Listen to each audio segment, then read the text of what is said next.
Let me see. All right. Nothing real quick. Episode 110 of the Critically Unfocused podcast. For the second time, I'm recording from a Hilton hotel. And that's just strange that two of these episodes have happened with me in a hotel. But here we are. So, episode 110. You feel me? Tyrell will be joining us later. Maybe even after the music finishes. I don't know. It could happen. Let's see. What you about to play? What am I about to play? If you said trippin', why you in Chirac on Lusty? Hey, back on that shit one time, my nigga Vine, what's up, nigga? Fuck you, man, put you on this fucking King buses here. Know I'm on a bunch of niggas, came from the east. Bunch of red. On Lusty. On gang. Ayy, he gon' light it, he ain't got no bodies. Them boys ain't sliding, he ain't body, he won't hurt nobody. Plus that boy ain't solid, you know I got it. Made me up this chopper, show you how we rock. He see my beard, make that boy step back. Scuba ain't no rocket, jab step. Make that nigga buckle, they gon' think we hoopin'. Got this Draco from my cousin uncle, he don't even use it. He done sold it to the What's off real this nigga, album? you know I'm a shooter. Get the present niggas, timidate niggas with this King Von album, that's what you dropping this week. The Grandson album? You stuck your neck out for the wrong I niggas. thought King Von was dropping a project. He is. You ain't heard that before?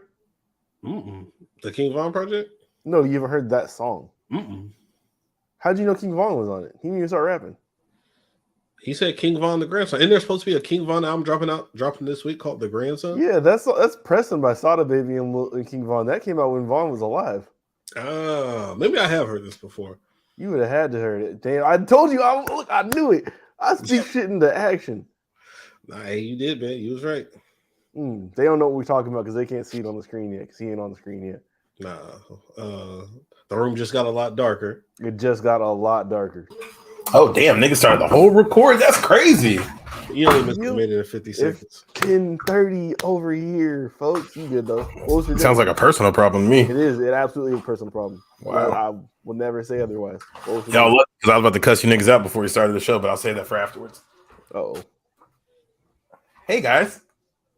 I want to know now. Too late. What do we do? Nothing. Oh, god damn it! All right, I'm here now. Hi. All right, what was for dinner? Yeah, some pupusas. What you eat? Some spinach gnocchi, a little bit of mozzarella on top. You fancy as fuck, I swear. A little olive oil drizzle. There was a little bit of olive oil drizzle, a little bit of red peppers on the top. Something like, trying to get it right, get it tight. Something light out here. This man he's eating with a tiny fork too. I know. It's all good. A big ass spoon. Ooh. Got to keep a little of that sugar in me, That's crazy. Right. Hey, when they ask you, do you want chopsticks for the teriyaki spot? Do y'all say yes? I don't know how to use chopsticks. I don't either. You don't know? That's so crazy. Everybody be surprised when I say I don't, bro. You be over there. You be at the you be in the trenches. I can't do it, bro. That shit's hard, man. What? I'm telling you, I could for a little bit, like they're like 11th grade, but it's like hard, bro. Like I've been trying to have like girls teach me and shit.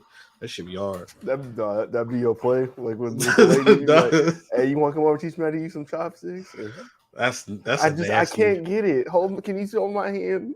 That's some nasty tactics. Mm-hmm. That's like some teenage shit. But no, that's nasty. Doing that as a grown man is sick. I turned them down, but I can use chopsticks. I can't. That was a fork, bro. I got some fire teriyaki when I was out there this week, though. Life in Washington. Yes. Where'd you go? It's some place that's like right next to JBLM, like right outside the gate. I ain't never been there before. It's okay. It's probably called. They all called like Happy Teriyaki or Hello Teriyaki. Yeah. Terrific teriyaki. I don't know, man. Something. Either way, it was doing what it was supposed to do because that has been the hardest thing to find outside of Washington. Like, it's all sucked every time I've had it. It's been disappointing. It's so funny the type of food you take for granted in like different places and stuff. Yep. But I went to some place I'd never heard of up there, and side of the road, fire teriyaki, banging. Yeah. Teriyaki is expensive now, bro. That's why I barely be. Yeah, it was 22 with the combo fried rice. So I went to Ichiban right down the street off Hosmer. I called her like, "Yeah, I want the combination fried rice." She's like, "All right, bet." I go up there and pick up. She's like, "That's 1980." I almost told her, "Man, eat that shit yourself." I'm not paying. What? About to give you a combo. Shit like that to me. Like this shit's almost $20 now. Bro, inflation is crazy. You know what I really like? It really kind of hit me seeing like how like random shit's like gone up in price. Nigga, I seen a Propel for $199. I don't even like, wait, huh? Like that. I can't do that. No, them shits used to be like 79 cents, didn't they? Yeah, they were like cheap. Like, bro, how is this only 10 cents cheaper than Gatorade? No, I feel like, I'm not. I fuck with Propel. I like there's definitely flavored water out there that's better than others. But I'm gonna say the store brand shit never did me wrong. Like Safeway brand store, like Safeway flavored brand, water. Walmart brand, like the Kroger ones or whatever they're called. Yeah, did me wrong. They'll be straight. Yeah, and they're cheap as hell. So I don't know, bro. I seen a Propel for $199. I was like, bro, what is going on? It's expensive shit out there. I don't know how y'all do it. I drove by so many gas stations. Gas was like $4 something. I'm like $4 something, $5 something. I'm like, bro, what the fuck is this? They just said we got the highest like gas prices in the country right now. It is tough. It's funny too because you only got to go get gas like every 2 weeks. You'll go and it's like $3.79. You go back in 2 weeks, that should say $4.28. It's like what the fuck? And then that extra 50 cents, you put 13 gallons, you take an extra $20. Y'all really love them green trees that much, huh? I don't. Hey, the air is fire. Get the fuck up out of there. You saying the air is fire? We're about a month away from the air literally being on fire for like 2 weeks. Yeah. Maybe not Texas. Don't do that to yourself. But at the same time, if you can put up with all the bullshit, you have a lot more money back in your pocket. All the places I want to move is just as expensive. Like I just would want to move to California. It's just as bad out there, but it's California, so it'll be worth it. Yeah, Cali's so expensive. What shit to do? You sitting in traffic all day. I feel like if you ain't making like 100 bands and up there, you can't live good. That shit's gonna go fast too, bro. Yeah, making 100 bands here goes fast. So can't imagine. But see, like if I'm out there, I'm gonna be trying to kick it tough. Yep. I know I'm just gonna be fucking my money off. I'm trying to put my rent on Klarna. Oh my god! I seen one of our homies said that he was at LeBron's like SP party the other night. I'm like, I would be trying to find any way to get into that party. I'd be paying my way in. What would y'all do to get into the Michael Rubin White party? Nothing. No, there's probably some hoes there. I would say don't let him lie to you. No, I ain't gonna be doing none of that weird shit though. I'm not hugging niggas like from behind and stuff. Not letting Tom Brady. I would. Okay, I'm not hugging another man from behind, bro. Hey, if they said the only way for you to get into this party was for Tom Brady to take that picture where he like wraps his arms around your shoulders, like around your neck, I'd do it. Not going to dick the ass for Tom Brady. I'm sorry. Hey, it's fine. It's gonna be like middle of my back. He's like 6'5". That's crazy. That's insane. Hey, all right, that's wild. All right, but when I got Tracy Ellis Ross and the Crippler Crossface an hour later, you niggas gonna be sick. I don't know if that's gonna happen either. I'm strong. You just got the goat shawarma on your back for no reason. I'm hella strong. She gonna say no. No consent. Hey yo, you niggas is wilding, but to be enthusiastic, all right. He ate the don't say no key for dinner. Wow, look at you. Look at you. Yo, Blake is an idiot. Okay. All right. Speaking of people going places they don't want to go, have y'all watched Hijack on Apple TV Plus? Not yet. We're finishing Silo, and then we're gonna watch that. Hijack. I gotta check out Silo. I heard good things. It's entertaining so far. We're like halfway through. Oh my god. If I ain't gonna spoil. You know the premise of Hijack before I say anything else? Yes. I've never heard of this. Idris Elba's on a plane that gets hijacked. I'm assuming that he's in like the CIA or former FBI. By the way, he's like finessing shit on the plane. Yeah. I haven't gotten that far, but I'm just saying the opening of this and how shit goes left for them to start this off is probably something that would piss all of y'all off. Like I wish y'all could have seen it, man. They start playing A-Rap money. Just say spoilers 3 times and then tell us. Spoilers. So they open this up and there's just like a nonchalant conversation between 2 flight attendants. She's like, "Hey, you're not supposed to be working today." She's like, "Oh, I know, but I wanted to fly back with him." And turns out one of the flight attendants, I think she's either married to or like in a long-term relationship with the pilot of this plane. Okay. So you already she's know. The side piece. No, they're furious because you'll find out how serious afterwards. Okay. So, pilot's a dude, co-pilot's a female. Plane gets hijacked, and the hijackers knew about their relationship. So of course they go grab her, take her up to the front of the plane where the camera is. So I guess there's a camera outside of the cockpit door for the pilot to see what's on the other side of the door. And they just start making these threats like, hey, like, yo, if you don't open this door, we're going to blow her fucking head off. And then we're going to keep doing it to more passengers until you do something. And so the pilot's like, shit, like he wasn't trying to open the door until he saw that.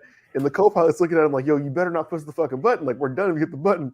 And he picks up, like, he has like a fucking aluminum water bottle. He picks that shit up and he's like, hey, I don't want to fight you, but I'm opening this door. And if I fight you, I will win, and I'm opening this door.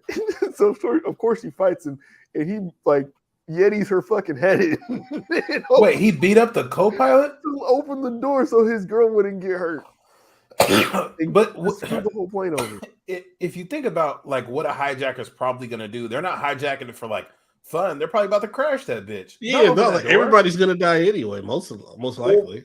Yeah, I mean, maybe it could be like a ransom thing. That's what this one appears like, some type of ransom thing. But It's like they would have had no leverage had you have just landed the plane somewhere. The problem was they were flying out of Dubai, so I don't know like what Dubai is next to, but I'm guessing like probably a little bit until you get someplace you can just touch that shit down and not have and even you touch it down somewhere. I was about to say you touch that shit down like Saudi Arabia, and then they're just cutting niggas' heads off. Yeah, exactly. It's like what the fuck? But Saudi Arabia doesn't do that actually. Y'all got alcohol in here? Yeah, no, shout out to Iran. No. Oh shit! No, he said that. Who gay on here? Fuck. Hey, how many hijackers did they show? Like, what did they have? I'm assuming they had a team of people, but like, how many people were they had a team? They probably had. I'm gonna say at least 6, but they all had. Okay.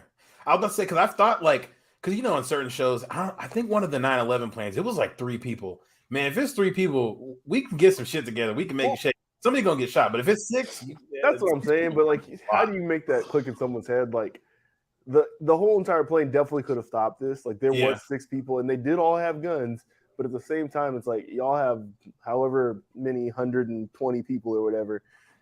Yeah, somebody's gonna get shot. But if y'all pile on, like y'all could definitely make this stop. I don't think a plane's getting hijacked at gunpoint in 2023 because there's too many white men that are like waiting for that moment. I feel like there's like 6 of them on every flight. I just heard on the news today that yesterday that the airport here has had like something like a 70% increase in firearms like stopped at security. Sounds right. People having them in check bags. Sounds right. Like it was like 60 last year at this point, and there's like been 120 or something this year. Hey, did you see the story? I think July 5th.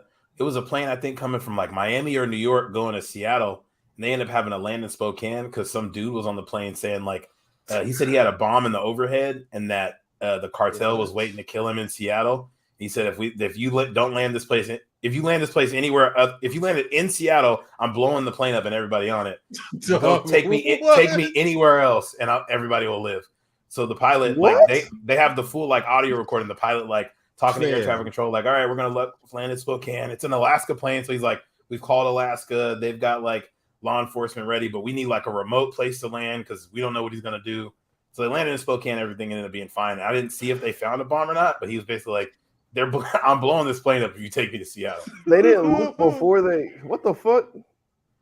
Well, yeah, because on his word. Yeah, he told the flight attendant. I guess he like passed the flight attendant a note or something, and then he started yelling like, "I'm blowing this plane up if you go to Seattle." Like, I'm pouring the coffee on if I'm the flight attendant. Fuck that. Hey, them flight attendant carts be heavy. If she hits you with one of them carts, hey, no, pour the coffee on him. Just grab the kettle and me. Yeah. Hey man, person behind like, got to choke him out. The hijackers definitely got the upper hand because you're just like in shock. You're in your seat, so it's like you can't talk to nobody else to coordinate nothing. But the airplane's kind of set up for you to beat the fuck out of somebody. Bro, if I see the flight attendant just start beating the shit out of somebody, I'm helping. Oh, immediately. I mean, even if it's not a hijacking situation, if you like smacked her on the ass and she starts beating you up, I'm socking on you too. Yeah, if I find out she was wrong later, then I'll like helping out. Probably not. What? Definitely not. You don't think you like rewarded? Like the airline gives you like you're probably going to jail. If the flight attendant was in the wrong, you're getting fucked. Like no flight list. Hey, I remember people be doing wild shit on planes. I think it was like 2-3 weeks ago. There was somebody who like opened the door on a plane and they're flying this plane and the shit's just like people are sitting next to the open door. There's like shit flying out. I'm beating the fuck out of you if I see you trying to open that door. That was China, and that's not a real place. So where was it at? That was China, and that's not a real place. Oh, okay. So. Yeah, that was just a scene from Manifest. Never mind. All the wildest shit that could ever happen always comes out of there. Florida, Ohio, North Carolina, and China. Yeah, China's like the. Oh, you all saw that video of that restaurant where the wind started blowing and the whole restaurant started lifting up? Yes. People holding on to the tent that's holding them up. One dude went like 30, 40 feet in the air. I know he died. That could not happen anywhere else. I don't think I've seen that. Hey, you can see hella videos and shit from China where it's like, hey, I know I just watched somebody die, and they'll just be like, watch these people get injured. And it's like, nah, you're lying. I just seen 46 people get blown up. You're not telling me that 3 people broke their legs. Every time it's one of them like amusement parks things where the cart just goes flying the fuck off. It's China. Hell yeah. Everybody be okay. Fuck out of here. I haven't seen that restaurant video. I did see that amusement park video. When like the ride went down, like it was like one of those rides that like that shit just dropped down hella fast. Yeah, somebody definitely died. I just saw like the Ring of Fire at Wild Waves. Yep. Yeah, they just so for y'all don't know that the only Pacific Northwest people, it's just basically that ride that's at every single carnival and fair where all it is like a single loop that just goes around and around, like you're inside of like a cart that goes around and around in a loop. But I saw the equivalent of that. Some people got stuck like for hours upside down on one of them. This just I would be trapped. Oh my god, that's like my worst nightmare. I feel like you would die. Like you're not supposed to. Your blood's not supposed to go that way. Like our bodies work on gravity. I don't know how long you can be stuck like that. You're definitely gonna die eventually. Mm-hmm. You just gotta. All you gotta do is just unhook yourself and then just hold on and just climb down. Oh, you got it. Jamal Morales. Okay. All right, hey Jamal, I just sent you the video of the tent flying away. You have to watch this. All right, look at this. I seen one out of China too today where like this baby like crawled out the window of his high-rise apartment, but like however the bars were outside the window of the apartment, like his body fell through and his head was like stuck in the bar. So some people are in the apartment below like holding stools up so the baby can stand on the stools and like not be stuck on his head. Yo, this don't look real. And oh yeah, that nigga's definitely dead. Yo, where'd he go? Rainbow Road, he's fucking out of here. But no, they're holding these stools up so the baby can like stand on them and shit. And it's going on for like a minute and a half where somebody comes out the apartment that the baby fell through and pulls him up. I'm like, yo, this place is not fucking real. Like, I don't there is too many people there. Like that is like a video game city where there are just like hella NPCs walking around. Well, they got cameras everywhere, so every single wild thing that ever happens gets captured. You be seeing some fucking crazy shit from China. That's a good point. Crazy. This nigga's hella high in the air, bro. Are you helping hold down the restaurant if you're there, Jamal? Yo, that was my question. Like, there's like men just standing around watching. Why they got nothing but like these small ass Asian women like trying to hold the thing down? I feel like they have more helpers than they should have. That's nobody else's business. Like, hey, it has nothing to do with me if that shit flies away. But don't you like kind of want to like hold like because that's no. If you got, do you see how hard that wind was blowing like 80 miles an hour? I'm going inside. I'm going indoors. Yeah, feel that motherfucker moving. This is matter of fact, I'm not eating under a party tent like that where there's weather like that going on. Yeah, if the weather's that bad, then why would they even lend them? Do you not watch the news? You stupid bitches. They got the forecast on. That's crazy. That dude definitely died because he was hella. We'll never know because they're not gonna say. Yeah, no, they're never telling us. But yeah. Holy shit! It'd be hella funny too because the pages that post these videos fail shorts daily. Oh shit! Ultimate Human Fails, Lad Bible. Like it'd be the most unserious websites posting you die. Mm-hmm. I would hate to die in a way that I'm on fucking Fail Army or something like that. Yeah, no, that's just crazy. People got you playing on like a ridiculousness and shit. Niggas want to talk about you on podcasts and make fun of you. Well, it can happen. So, we're just making fun of somebody's loved one. Who would do that? We've made fun of hella dead people in this show. What type of low-brow show would do such a thing? Hey, as sad as it is when it's your people, niggas die every day, man. Hey, you be going. Oh. That thing was 40 feet in the air. That's crazy. Are you guys like big ride guys? Like amusement park rides and not shit? Anymore. Yeah. I hate Blake so much. Grow up. You're almost 32. Grow up. You got like a week. Shut up. Yeah, get out of here. I'm holding on to this. They yeah, I wouldn't say so, but I'm a social amusement park type of person. Like where if the move is this, then I'm okay. I'll go. I ain't just gonna sit on the side like a weirdo. But no, I ain't rushing to get on all the big ass rides and all that. Yeah, rides was fun in my 20s. You said told if I'm told to go. Go on like the roller shit. Yeah, somewhat. I mean, you better not like. Don't ask. I wouldn't do the extreme scream. I've done that. I did that with Bruce. Okay. Okay. Like the I-5 dive might be a little much. That's a lot. But I've done something like it. You know the one where it's like the ball and there's like the big bungee cords on the side? Slingshot? Yeah, I've done that. I'm never doing that shit. I'd shit myself. This German called me a pussy and made me get on it. Like, wait, who was this? Okay, so we were at where were we? Nuremberg. We were at Nuremberg, where you know the Nuremberg trials are held and all that shit. Yeah. By the way, we were over there, and they have like every village and town in Germany does these seasonal like festival / carnival type of things. And we think we were at their spring one or summer one, and they had one of those, and we had met some friends from college over there. So Bree and the girl of the couple that we know from college, they went on it together, and the guy was like saying like, "Oh, what? You don't want to go? Your wife go? Oh, you know the pussy already." And I was like, "Oh my fucking god!" So of course, my dude Gavin, who's like one of the friends from college, he was like willing to go. So I was like, "Fuck it, I'll go" or whatever. But yeah. Well, once a German nigga call you pussy in front of your lady, you gotta go. I was like, oh, yeah. No, I can't say no now. Yeah, I never want to go on that. That shit looks terrifying. It was all right. It looks so ass. It looks like, yeah, I don't know. What is it? Like, what's it the like? The slingshot thing. Oh, I don't know what the name of it. What the name of it is at our stuff, but yeah, they have. I bet you that shit is so expensive to do now, because dog, that shit was like 100, 110 for two people in like 08. Oh no. Yeah. I think we paid like €10 or something. Yeah, which is also like troubling. Like the one at the fair, the slingshot shit. Mm-hmm. Yeah, that shit was like $110 for two people back in the day.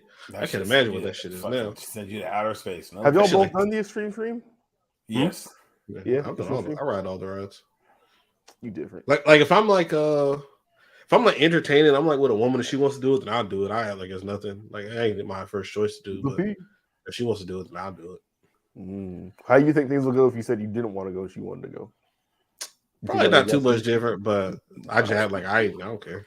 She's gonna go with another dude, and then she falls in love on the ride and leaves you by yourself. But she drove, so you got to walk. Yeah. So I like daredevils, not cowards. Yeah. So you gotta go. Thought you? Yeah. Nah. Yeah. I'll do it. Jamal, you want to rate somebody's Tinder approach that I saw this week? Oh, bet. Let's do it. All right. I'm gonna read this shit. Sorry, I'm on one screen, so me sharing this is probably gonna look weird if I try. Oh, I can do it. Oh, they locked the fucking post. It was that bad? Oh wow, yeah. Yes, they probably flaming him. It says it's been removed. This has been removed. I can see it still. Yeah. No, yeah, I'm looking at the comments are up, but it says it's been removed now. Okay, I can read it. So you can't see a picture? No. All right. So let me do this then. This is gonna look goofy as fuck. You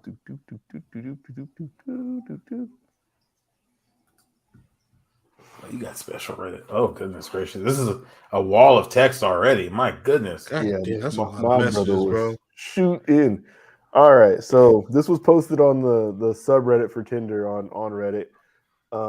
If this guy is not the guy who, some guy's friend basically, and he was new to online dating, so I think he thought he needed to be fucking Shakespeare or something. My boy. Oh no. My boy got 4 paragraphs in. So he said, "I am so upset with myself. I have been racking my brain for some sort of clever phrase or icebreaker from one of your pictures.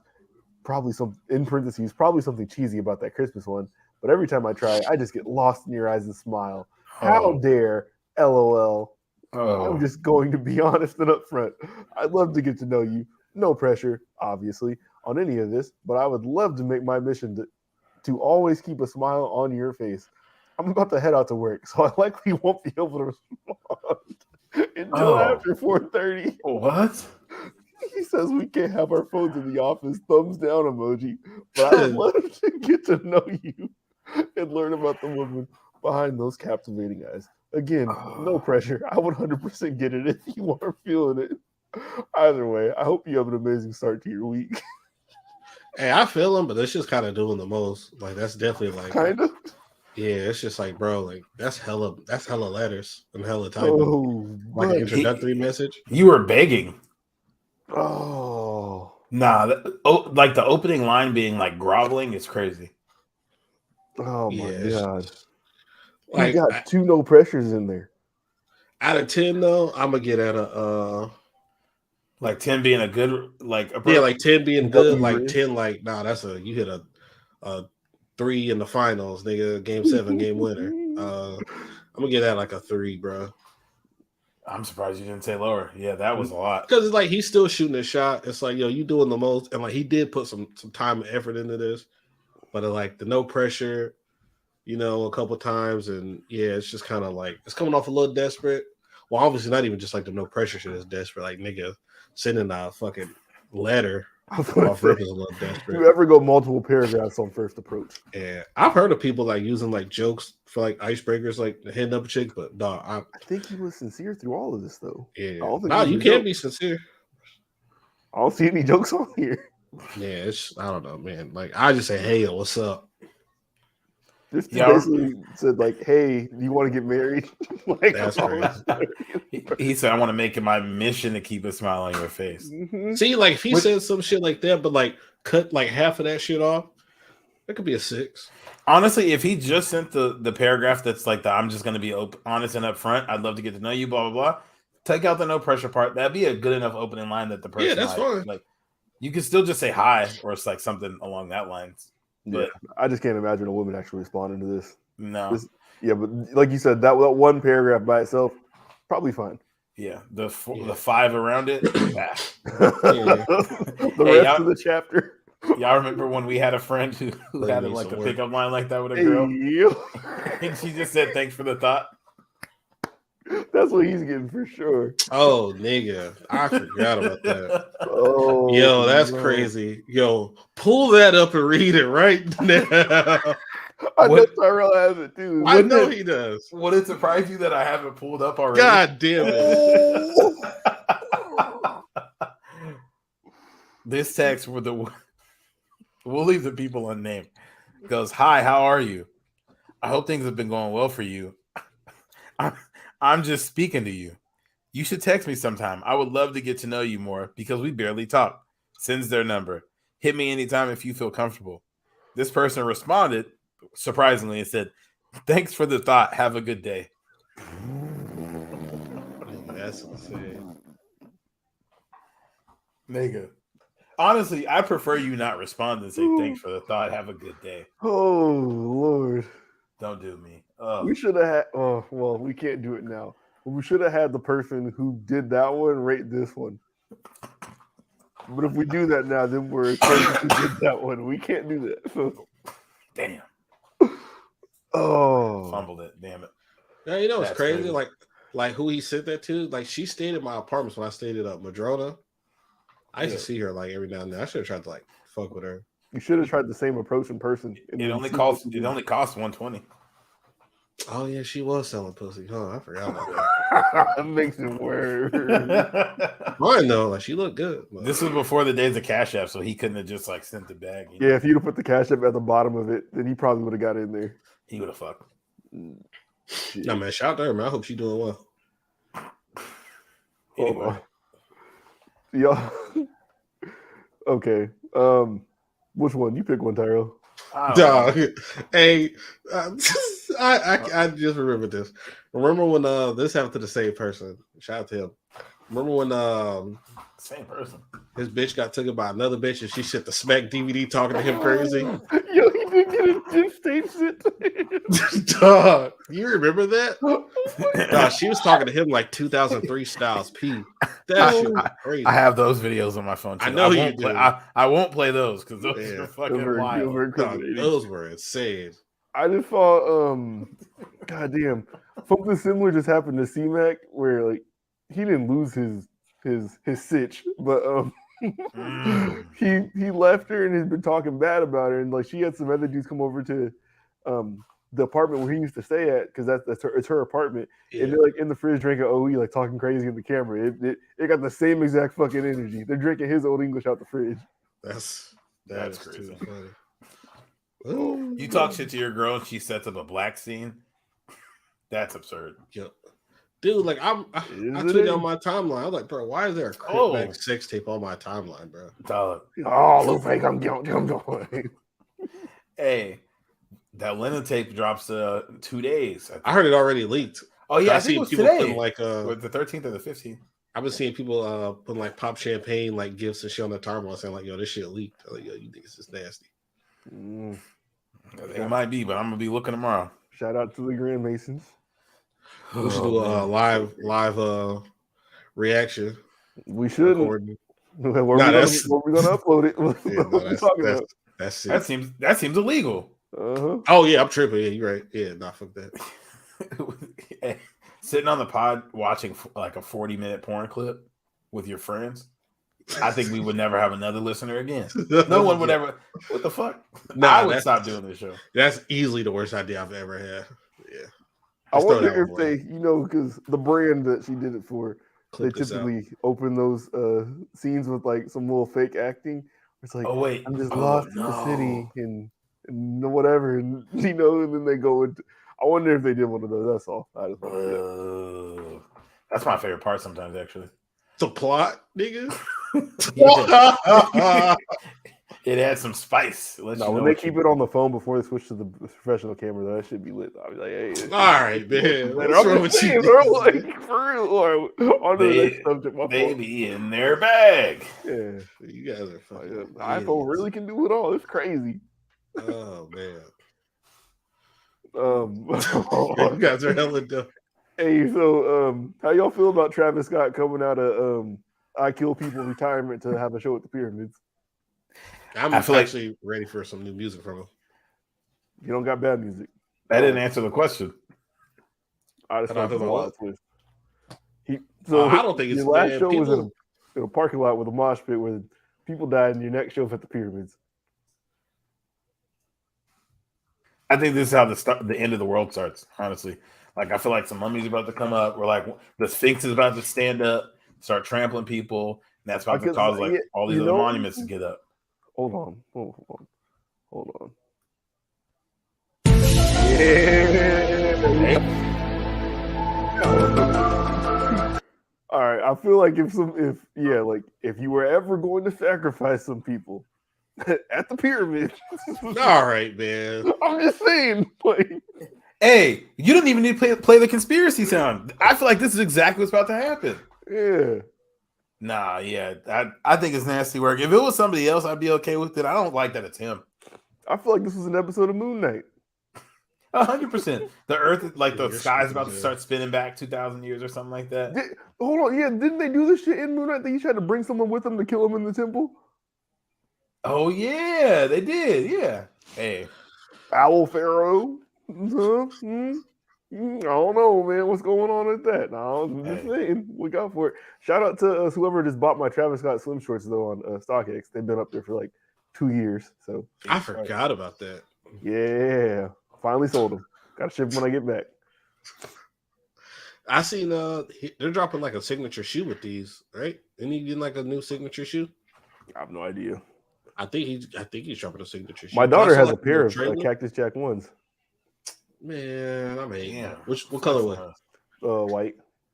Oh, yeah, they're too small for her though. She never got to wear them. My mom bought them for her and just forgot to send them. So she brought them last time and literally never wore them. She has dead stock Cactus Jack ones.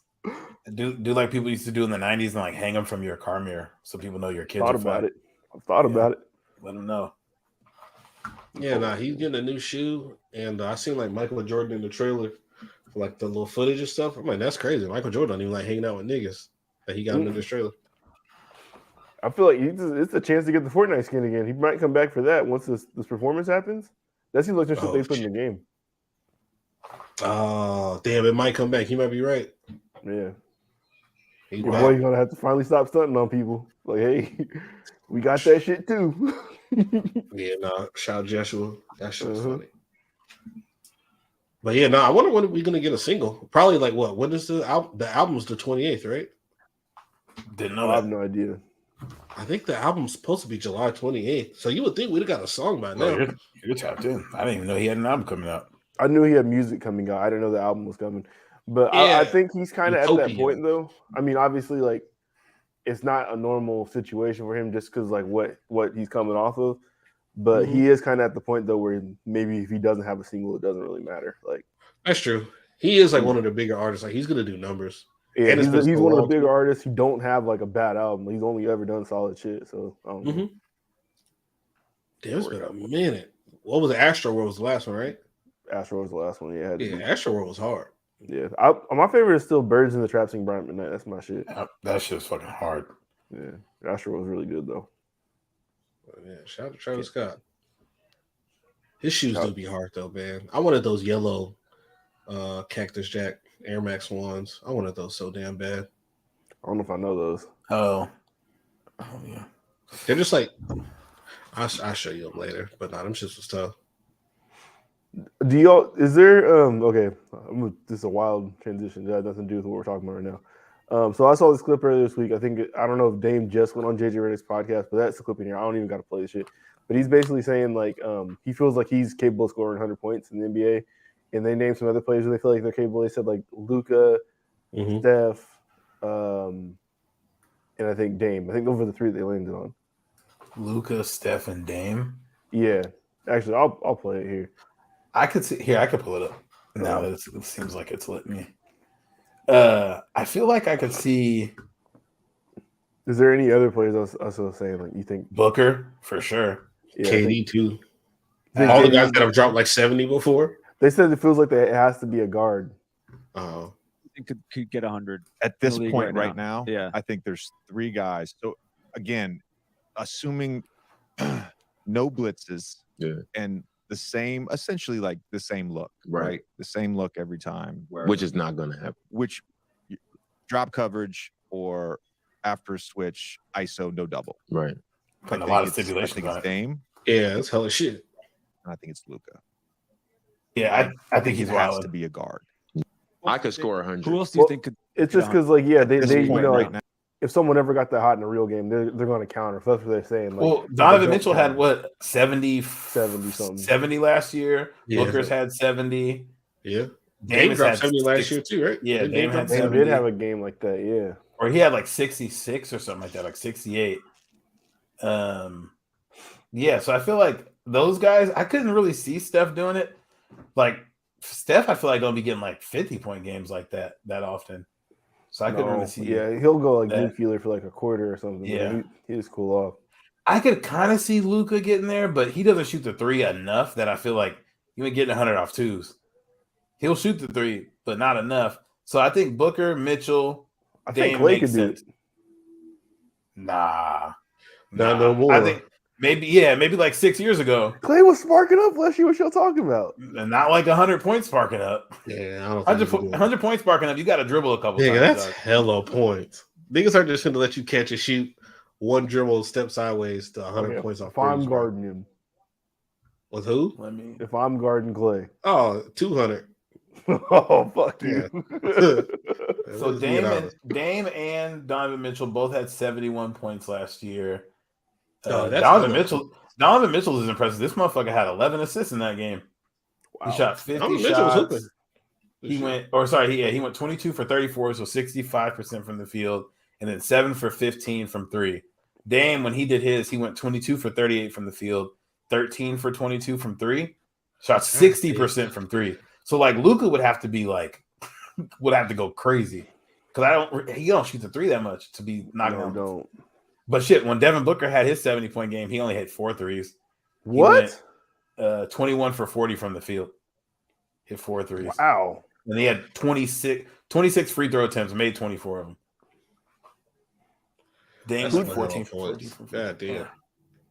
Devin Booker was Embiid have like a 50-point game last year or something. I think so.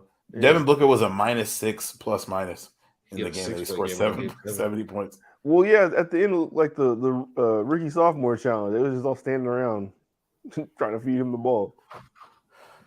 That's funny. It was against the Celtics. I remember that. Yeah, so I feel like those three. I can't really see anybody other than those three going for 100. I'm trying to think. Yeah, that one nigga from the Nets. Oh, Cam Thomas? Or is that there was he had like 4 straight games of 40? Yeah. Now I feel like I never heard his name again. He's not on the team anymore, I don't think. Sad day. Yeah. I can't imagine what Twitter would be like the day someone scores 101 points in the NBA game. That would be Y'all think Will scored that 100? No. I think he did. I don't. Tell me why not, Tyrell. It doesn't make sense if there's no evidence. No evidence other than a picture of him saying I scored 100 points. You know there's not a lot of like video stuff from most NBA games back then, right? There's enough. Get a camera in that goddamn gym right now.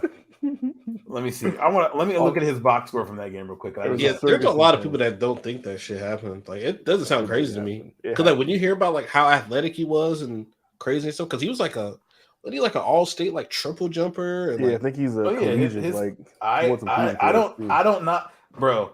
The game I'm looking at the highest scoring games ever for the like top 20. Like 15 of them are Will. I don't believe that he could get a bucket. I don't know. I don't see it. There's a whole lot of footage of him playing basketball though. And it looks ridiculous. It's like, he's like the most athletic. Like it's it gets a bunch of white dudes out there too and shit too. Though. His next highest scoring game is 78. I would expect him to have like a 90. You gotta build up to 100. Nah, he built like Didi from Dexter's Lab. 36 for 63. And then 28 for 32 from the free throw line. He shot 87% from the free throw line. None of these other games that he had high scoring games did he shoot 80%. So he had the best game of his life, scored 100 points. Basically. Yeah. It should have happened. Like, the man averaged 50 for one season. He led the league in assists 1 year. Like he did a bunch of ridiculous shit just because he felt like doing it. Allegedly dipped himself off in the load of women. I don't know what the number was. And then like 10,000. Yeah, he said some stupid number. The Big Dipper was dipping. Yeah, it's like 10,000 or 50,000. I want to say it's 10,000. And I feel like somebody did the math and like, that wasn't possible. What if he defined sex differently? So I guess he put his finger in, like licking her finger popping. I guess. I don't know. Maybe like it was like, hey, if I looked at her and it seemed like she would let me, that one counts. It's not possible. I feel like whoever did some math he lived to be like 50 years old. Strong. No, 10,000 women though. But you got to think about like how old he was when he started having sex too. Though. Yeah, so I'm just looking. If he did it for like 10,000 divided by what? If he died at 50 divided by 30. It started at 8. That's 300 women a year. That's one a day. He could have done it. You know he did it. Started at what age? What age does he have to do this by? At 20. If he died at 50, and I think he was older. Oh, he was popping at 20. Yeah, he's probably popping at 16. Yeah, he's probably popping at 15, out there 16. In Kansas going crazy. Yeah, so if he's knocking down one a year or one a day, I could see it. Especially when you get to the NBA. Because you probably he got some days where he gets 6 off. That takes care of it. Yeah, there's probably like 2 days. There's like probably like 2 in one day, like an 8 day. Yeah. Yeah. One night at they had a club in the Lakers locker room. Like you leave the locker room at the Forum and it goes into a club. I'm sure he was walking right out that locker room into some ass. Being an elite Dixman in the segregation era is that's a dangerous fucking game. Like the Coxman. You really got to give it up to the people. I know Wilt wasn't being prejudiced. He was throwing that thing everywhere. You got to break the color barrier. That's fucking dangerous. That's worse than the water condoms like that back then either. Woo, shit. Let him find out you was dipping off in that good white milk with no condom. Hotels burning you. Shout out to Autocore. I guess when you break down the math, like 300 a year isn't crazy. No, he could have done that. Yeah, he might have. Yeah, he probably. Yeah, I'm sure he had a month where he had 100. And you're just assuming that he was doing these one at a time too. He definitely could have done that. Oh yeah. Yeah, that's right. The man was lit through the 70s. Like it was on some shit. He scored his 100-point game in 63. Oh yeah, nah. Yeah. That motherfucker by the 70s, he was but he was old by the 70s. Yeah, he was getting nasty when the Beatles was out. He was shit. Oh man, he was definitely fucking during World War II. All right. I don't know if that lines up, but I got you. I'm not a history buff, but whatever. Yeah, I don't know my years like that, but yeah, okay. Did you guys see this story about the Alabama baseball coach, or not basically about the Alabama baseball coach and the gambling shit? No. Oh, thank God, Jamal, get your mans. All right, so in April of this past year, this dude named Bert Eugene Neff walked into the BetMGM Sportsbook at the Great American Ballpark in Cincinnati, right? Yeah. Has 100 bands. They said he was in a large possession of cash, walks up to the desk with 100 bands and says he wants to put his money on number one LSU, the baseball team, the college baseball team, beating Alabama, their baseball team, which was unranked at the time. Okay. The casino said that game had gotten virtually no action at all, and the $100,000 was over the amount that they'll let you put on that event. Like you can only do that big shit on like Super Bowls and shit. Yeah. So all the people at the front desk are telling them, nah, you can't do that. But they're like calling security, like, hey, what's going on? So he backs away, gets on his phone, is doing something. He backs away, and instead of running when they're like, security, this motherfucker's trying to put $100,000 on a game that no one else has been on. He backs away and starts texting, and he's texting so like out in the open that the security cameras are able to zoom in on his phone and see who he's texting and about what. And it turns out this dude was texting one of the coaches from Alabama's baseball team. And he was like, yeah, put all your money on LSU beating us. We're not fucking winning tomorrow. Holy shit. And he told the dude that the inside information that the dude received was Alabama's starting pitcher, their number one pitcher, was not playing the next day. So he knew that before anybody else. It hadn't announced it yet.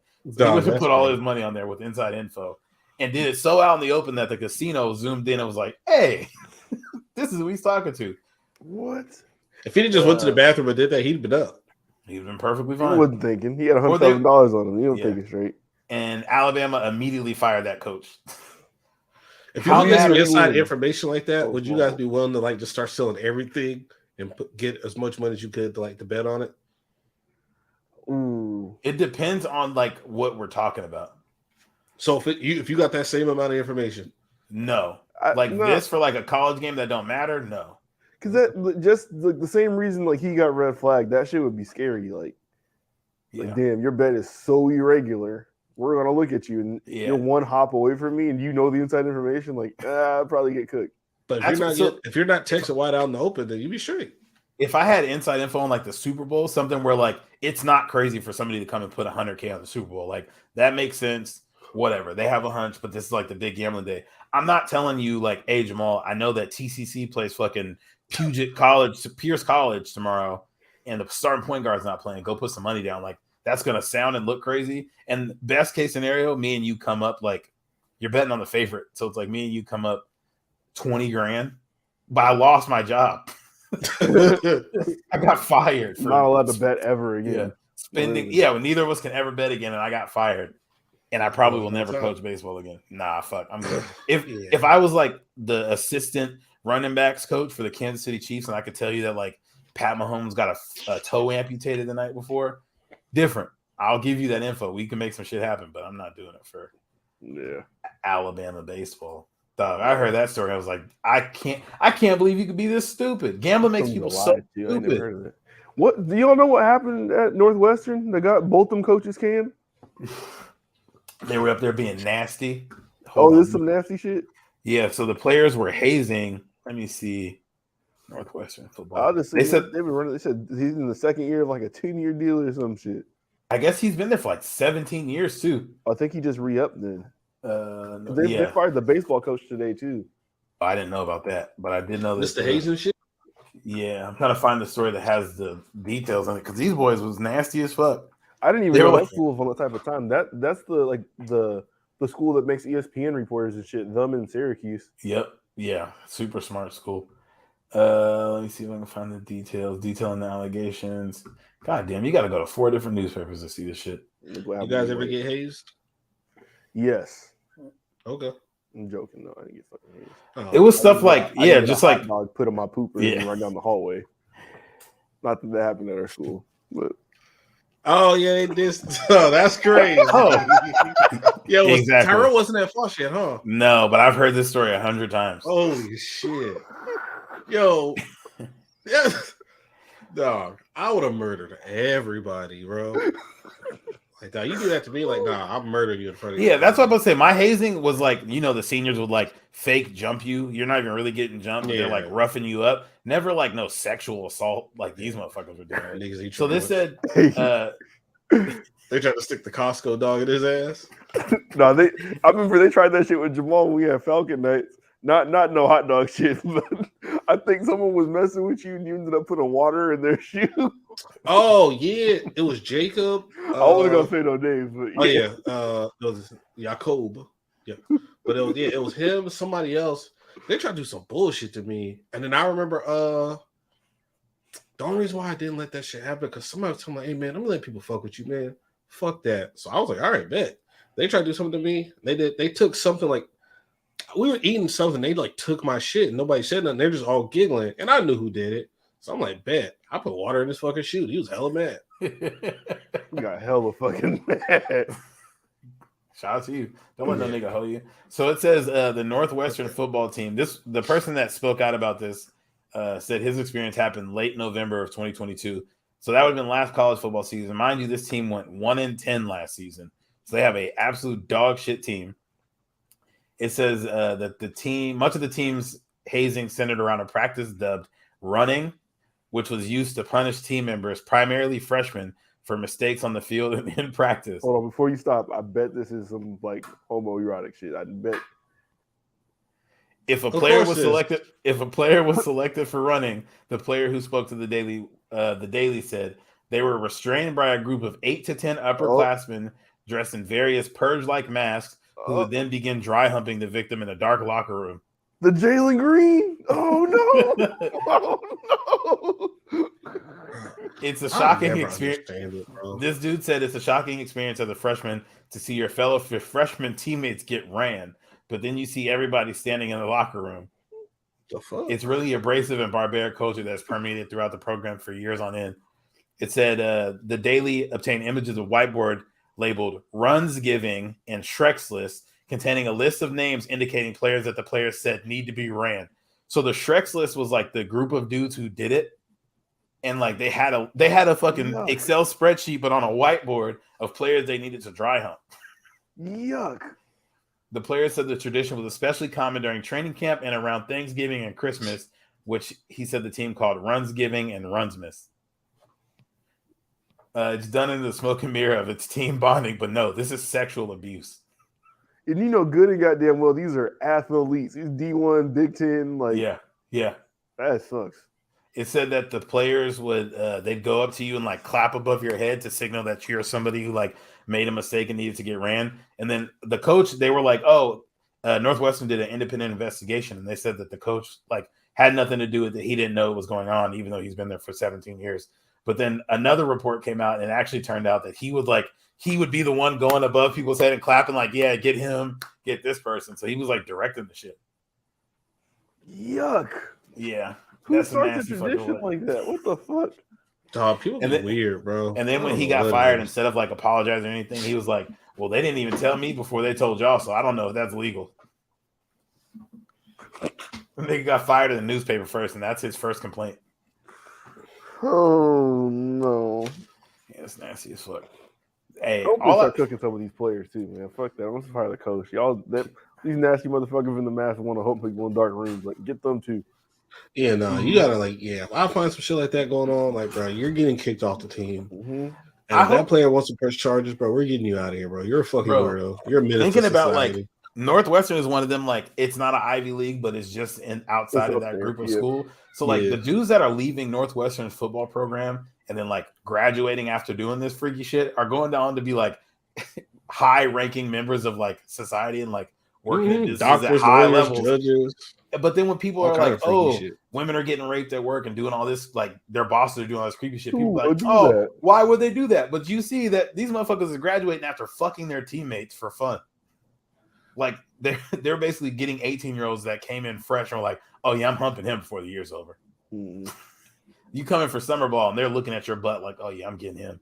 These niggas is Fleece Johnson. Fleece Johnson's a monster, but these niggas get to go and run like Fortune 500 companies. They doing the same shit. People do that till somebody bring the hammer to school and shoot somebody, bro. And then this story never comes out when the school gets shot up. I'm not justifying anybody shooting a school up, but this is never the story that comes out when it's like, yeah, if this nigga didn't go to the newspaper, was like, I'm airing this bitch out. You niggas just humped me. Oh yeah, no, yeah. You especially like, and if it's like some real penetration, oh yeah, no. Yeah, I'm like probably shooting. You could say I'm shooting your mom in front of you, bro. They said it's dry humping, but you know good and goddamn well somebody took it too far. Somebody took it too far. Yeah, there's always somebody that takes it too far. Especially, we've been doing this all year, and we've gotten this kid 4 times, and he's not fighting back as much now. Yeah, what do you do when the humpy starts humping back?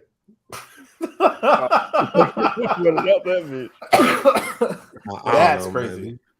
Yeah, he starts throwing it back, looking back at you. There be some weird shit going on with like sports and athletics sometimes. Take the mask off.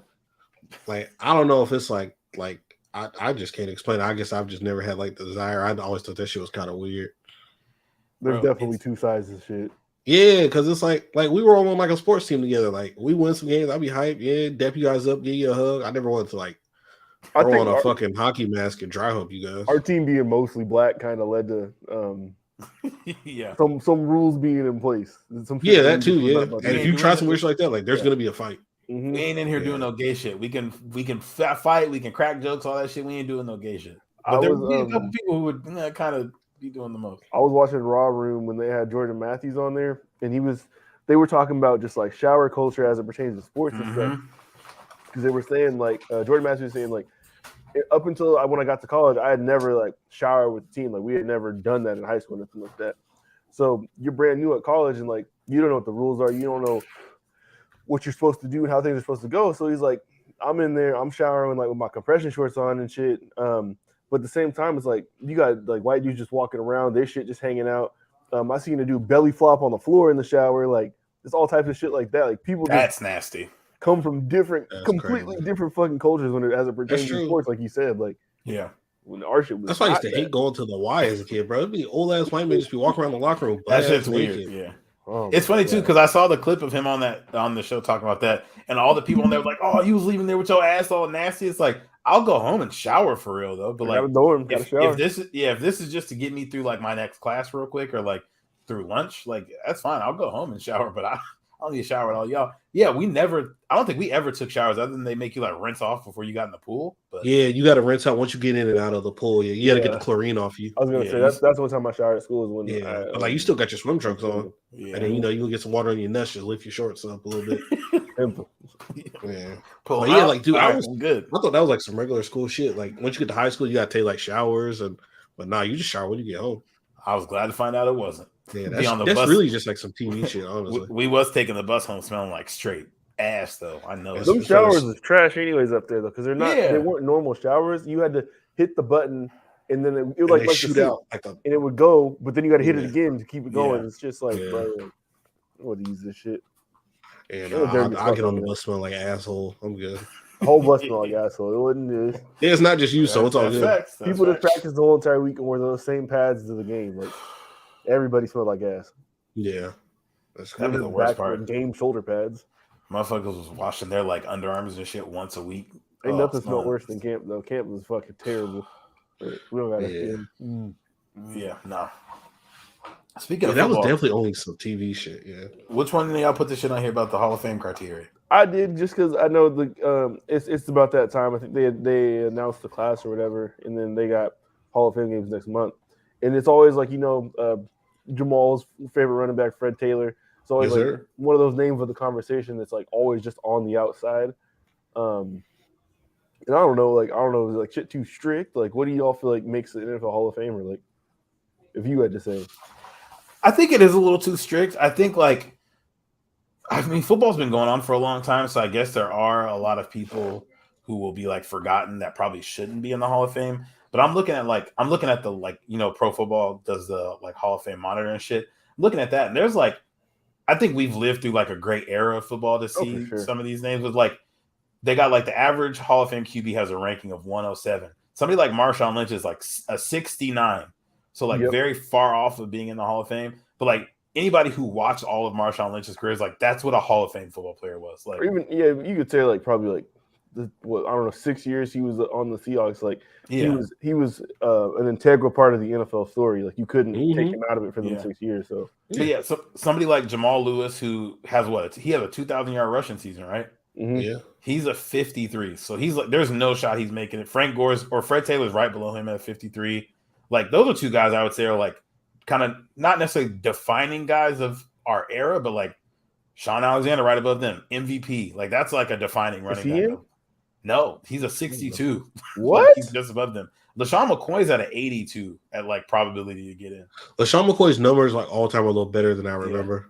But like he's right around like Gale Sayers, Jim Taylor, Earl Campbell, Marcus Allen, Franco. Like the running backs that they have, their Hall of Famers are like the guys that we still hear about, talk about all the time. But guys that were like fantastic in our lifetime are not going to come anywhere close. They got to move that bar for this era. Like that don't make sense. Are you just not going to have running backs in the Hall of Fame anymore? Because we don't see running backs put up those guys kind of numbers. The last one to get in was Edge, right? Edge or the last one to get in. Yeah, I think he might have been the last one to get in.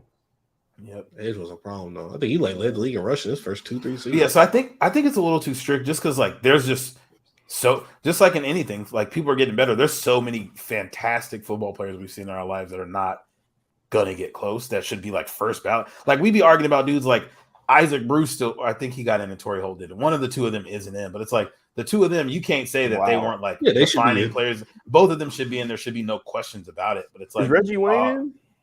I don't think he's eligible. I think he was eligible last year, but his numbers are a lot better than I remember too. I'm like, damn, Reggie Wayne was nice for a minute. He's cooking. Well, yeah, Marvin stepped down. He kept going. Yeah, Reggie Wayne's not in, but they have him ranked in the only person ranked above him that's not in the Hall of Fame is Larry Fitzgerald, and that's just another guy who's like not eligible yet. Yeah, Larry's gonna get in.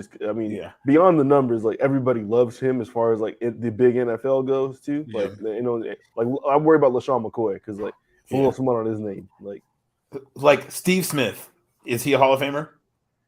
In my mind, yes. Like I don't know if that's a question. He's a 98. He's like Isaac Bruce is in. He's right ahead of him.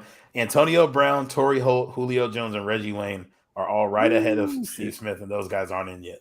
Granted, Julio is still playing. Antonio Brown might not make it in, but I'm saying if they want to keep it functional, make it about the game. You got to put AB in, but ain't few better than Antonio Brown was so cold. I think like Antonio Brown was that nigga, man. He was so nice. Where was Deshaun Jackson?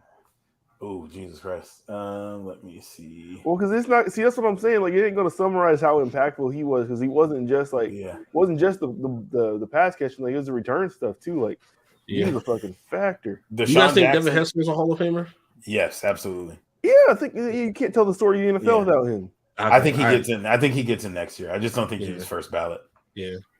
Deshaun Jackson is at a 53, so he's directly below Devontae Adams and Mushin Muhammad, and right above Andre Rison, AJ Green, and right above Devin Hester.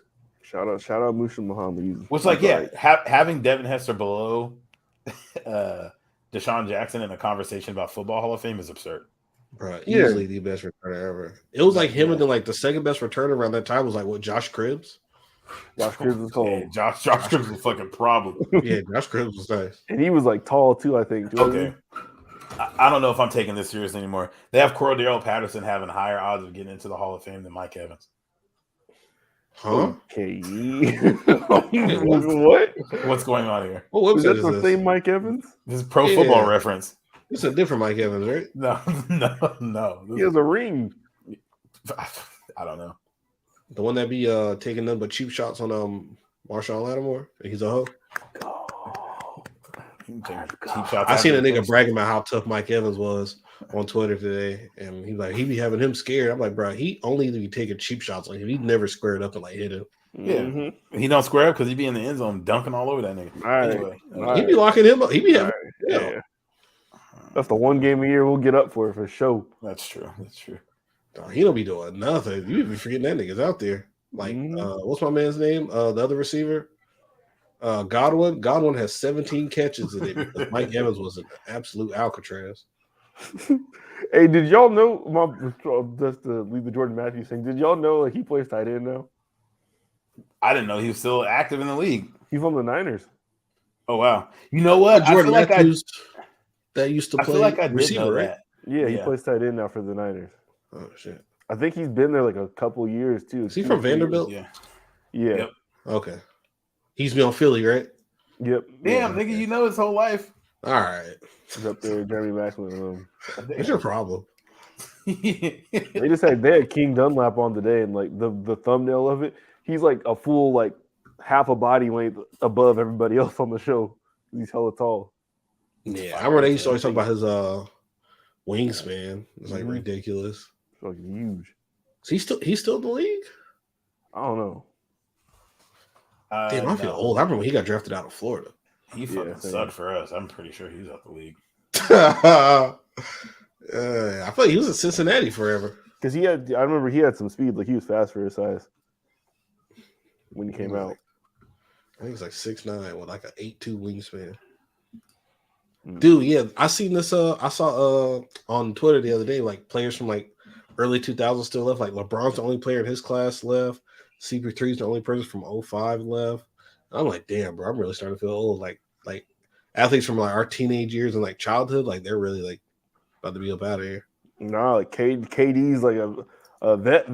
Like yeah, KD is like old. Hearing convos about KD being old is like I remember like exactly where I was when KD got drafted. Embiid's about to cross 30, ain't he? Yep. Because that was what the 2012 draft or 2013, something like that. Yeah, hearing dudes like that like are a 10-year vet is crazy. Oh, time fucking flies. Yeah, like there's really like barely any players from our childhood like left. Oh shit! Are y'all gonna watch the WNBA Skills Challenge tomorrow? You wanted to talk about the way too early NBA awards, it says? That's one of the things on the list? I'm going to be at work, though. And then I got something to do after, so I'm not going to be able to catch it. I'm gonna be as free as can be. And I'm not watching. They got like the who's participating in it, Blake? Do you know? Let me guess. Sabrina Ionescu. Who's the Natasha that's on the Thunder? Not Thunder. What's the Seattle team? Storm. Probably that one. You think they got odds for it on MGM? I've looked, but I'm down here in God's country. I can't pull that up. I'm about to look it up right now. Hey, so I saw Kelsey Plum tweeting earlier today that they don't give tickets to all the players in the WNBA want to go to the All-Star game. So if you're not an All-Star, you got to buy your own ticket to go to the game. You're fucking lying. They don't just give them tickets. Oh, but not like that or nothing. But you know, tickets ain't crazy. Because remember, it doesn't. That's like you not getting a ticket to your work Christmas party, nigga. Like your work is like we're going to the Rangers game. You gotta buy your ticket to the game. I have no argument. Yeah. Okay, then you can bet on the game though. Good. The game is Saturday at 5:30. What's the over under? 250.5. Oh, bullshit! Bullshit. It's under. Under? Oh yeah, it's an All-Star game though. 125 points. I will personally bet you $50. I think I did see two of them women catch 40 balls this week though. So liar. I know Kelsey Plum got one of them. 165. What happened? 165 at Team Stewart. Oh shit, she's still cold. Oh shit. Yeah. I gotta look at like the roster, who the All-Stars are. Did y'all really think the under for the All-Star game? Yes. Hell yeah. Yes. As soon as I touch down, I just right on the book. I kind of like the over, man. It's an All-Star game. Can you do sports betting in Georgia? I don't think so. I don't think so. I'll do it in the airport on my connection tomorrow. I got some cheddar for that. That's an under show. 125? Hell yeah, what the fuck? How on a scale of 1 to 10, how confident are you? 6. That's not high enough for me. Last year they scored 246. I ain't taking the Jeffrey Neff bag up to the whatever his name was. I ain't doing all that. But you feel me? Jamal, wait, did you hear what I said? Last year they scored 246. Yeah. The year before that they scored 178 points. It was 85-93. Oh, sorry, that was Team USA versus Team WNBA All Stars. Wow. Holy shit, before, that's even better game. Okay, the year before that was 129, 126. Okay, so they've done it a couple times. It'll probably be close. It looks like it. It looks like it hovers around 150. 250. You know what? Because ain't the Women's World Cup about to start soon, so maybe their crowd's gonna be dedicated to that. Okay. Well, they're playing in Vegas, so I think it's gonna be like a sideshow to Summer League. No, Summer League's about to be over. They're about to leave. Oh, never mind. Oh, so nobody's gonna be there. Got it. Okay. I don't know, but I think I low key like the under, man. I might go. They about to be playing on WWE training mode in that arena. Nobody is there. Oh goodness gracious! Shout out to them though. Man, I swear, if my foot wasn't broke that one year, me and Tyrell definitely would have went. If you would have went and they'd have caught you on the wood with your foot broken, you probably would have been a part of WNBA history. Like, because people would have used you in the memes. Like, look at the fuck who be at these games.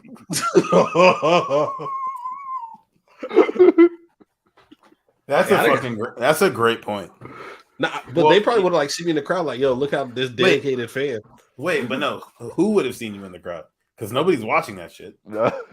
All right. I was thinking, like, who would have made the gift? Nobody would have seen him.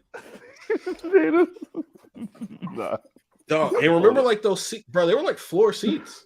They were like, it was like seats on the floor for 120 bucks. Yep. Hey, bro, we've been kicking it with like Sinbad and Cedric the Entertainer and shit. All right, man. They're definitely not wasting a Saturday like we were. It'd have been Sinbad will be there. It'd be like the low level, like it'd be like Robert Townsend will be there. Sinbad. Y'all would have been sitting next to two women that look just like both of y'all. All right. Two bitches that look like Manny Fresh next to us. Over under how many gay wins take place at the halftime? 4.5. Over. Oh, in Vegas too? Oh, over on that. Ooh, shit. Hey, it is hella. No, when we went to the game last year, it was like like 3 couples got married. It was they proposed. They proposed. They didn't get married. Oh, wait, are some kids gonna do some dances? Do we get like a slam dunks off the trampolines? Like, no, we just gay marriage. Here you go. That'd have been disrespectful if they had the mascot dunk off the trampoline. They can't dunk in the game. Don't do that shit. She's showing us up. Hey, I know.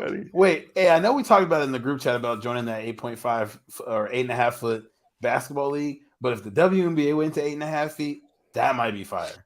It completely changed how you look at some of these players when they start punching in people's faces. I'd watch the games because not everybody could dunk, but like enough people could dunk, so people are still like catching bodies and shit. I think everybody probably could dunk in that league at 8.5. Yeah, I don't think so. That just sounds like Asia Wilson just dropping 80 points. There's women in that league that are like 5'3" that can't jump like that. Nah, 8.5 is hella low, bro. Like I'm hella out of shape, but I'm dunking 8.5. I was gonna say like even at 5'3", you probably can get 8.5. You figure like if you're 5'3" at the top of your head and your arm is straight in the air like this, then your arm is probably at least like 5'10". Okay, and then you got to jump 2 feet. Yeah, that's not crazy. 24-inch vert. Yeah, no, they're getting. I feel like not a lot of women gonna have a 24-inch vert in the WNBA. But these aren't a lot of women. These are like some of the best. I'm saying in the WNBA. Oh shit! All right, you going hard? I've seen them shoot their layups. They're not jumping that high. Nah, they cramming. It doesn't look like it because they have the rims hella far from. How high are you jumping on a layup anyways, Jelly fam? What the fuck are you talking about? Who's a layup? They need to be doing Jelly fam. They be missing the layups. Jump higher. Get closer to the rim. Now the next All-Star game that's in Seattle, bro. I'm going. You heard it here first. They only have 8 fucking teams, so it's probably gonna be like next year. No shit. What year did I break my foot? That was what 2014, I think. No. That was like 2016 or 2017. Okay, so yeah, probably in the next 2 or 3 years we'll have it back here. And we got a new stadium. We might have it next year, honestly. Oh yeah, we in there. Oh, they did put it in the old key, huh? Oh, we can get press badges. Wait, no, we're gonna have the World Cup here at that time next year. So is that next year? Yeah. So we can get press badges for the WNBA All-Star game. That'd be hard. We probably could. I could clip up some stuff of us being pro WNBA. I'll just pull up. Blake gets his receipts for WNBA League Pass mailed to the pod account. You start using those. And shout out to all the queens that play in the WNBA. Clip that right there. You shouldn't have said clip that right there so quick. Well, just edit that out if you got the real clips. It's way more work now. Damn. So, Can you name the WNBA league commissioner? Mark. Oh, the nigga that played for the Bill Lambier.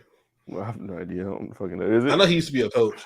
Oh, Bill Lambier being a WNBA coach. Ellen DeGeneres. He used to coach the Detroit team.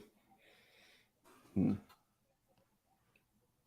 WNBA used to always be on TV when we were kids. I remember watching that shit in the morning. Did Kathy you say Engelbert? Oh, hey, shout out to the brat. She just had her baby, I think, last week. Last week or the week before? Shout out to her. I think they gave that baby a black ass name. Hold on. Of course. Let me see if I can find the baby. The baby kiss. Damn, she was 49. The baby kiss. Holy fuck. Shout out to the brat. She used to be looking kind of good back then, but she really dressed just like Allen Iverson. Yeah, she did. Damn, you attracted Allen Iverson. Yeah, you gay as fuck. What's your problem? He asked the question. That's crazy. No. All right. That's nasty. Waffle. She dressed crazy. She was dressed like a Saints Row character. Fuck you, Blake. This baby's name. The baby's name is True Legend Harris Depart. Man, get the fuck out of here, man. That's not the fucking name. True Legend. Last name Harris -Depart. Yep. All right. True Legend. Like we fit. Hey, yo, and this is why. Yeah. Hey, so being 50 and naming your baby True Legend, you're definitely beyond that. You're better than that.